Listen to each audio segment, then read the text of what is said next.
in Jamaica Now. The long road to recovery after Sandy. Hundreds struggle to bounce back, billions and more in damage. Burn body confirmed as that of missing postal worker Tandy Lewis, and a trial date has been set for dancehall artist Vybz Kartel. Hello and welcome to Jamaica Now. I'm Charlene Stewart. The preliminary estimates are in and the numbers are high. Sandy has left almost $5 billion in damage in Jamaica. The Prime Minister Portia Simpson Miller says preliminary figures from various agencies reveal that it will cost $1.5 billion to rehabilitate the agriculture sector, $170 million to repair schools, $160 million for the health sector, $31 million to Army facilities, and $11.4 million for the Jamaica Constabulary Force and Department of Correctional Services. Mrs. Simpson Miller says Jamaica's infrastructure and roads were hardest hit. It's more than 1 week since Sandy came and left, but the worst hit areas are still feeling her wrath. Portland resident Elaine Burnett says she lost everything. Community well was very devastated, and we have to run to that building up the top there because the house slab that lady sit there, and we shall watch the zincs coming off, and we'll watch the flying like a kite.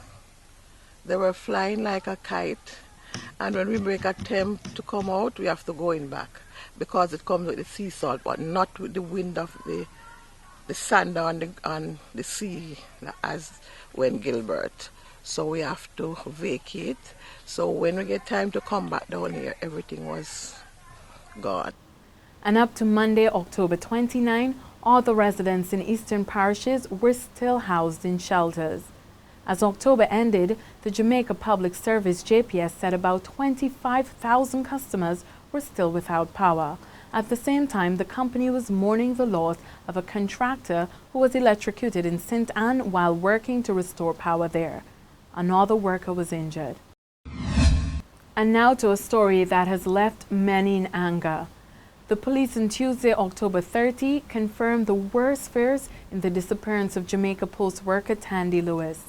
DNA tests revealed that the body found along the Port Royal Road almost 2 weeks ago was that of the 30-year-old employee. She was 4 months pregnant. Her body was partially burnt. Gay activist Maurice Tomlinson has taken Jamaica's 2 major free-to-air TV stations to court. Mr. Tomlinson has served notices on CVM TV and TVJ seeking redress for their failure to air paid advertisements promoting tolerance for homosexuals in Jamaica. He's claiming that their refusal to air his commercial amounts to a breach of his constitutional right to freedom of speech. Staying with the courts, dancehall entertainer Vybz Kartel is to go on trial for murder on December 3. Kartel is charged with the murder of St. Catherine businessman Barrington Bossy Burton. Burton was killed last year, July, while he was standing with friends along Walker's Avenue in Gregory Park, St. Catherine. Kartel, whose real name is Adidja Palmer, is charged with conspiracy to murder and illegal possession of a firearm. The entertainer has been in custody since September last year. He's been granted bail, but he cannot take up the bond since he's been remanded in connection with the murder of Clive Lizard Williams. Kartel is before the Corporate Area Residence Magistrates Court on a charge of conspiracy in relation to Williams' murder. And that's it for this edition of Jamaica Now, your weekly review of the big stories making the news.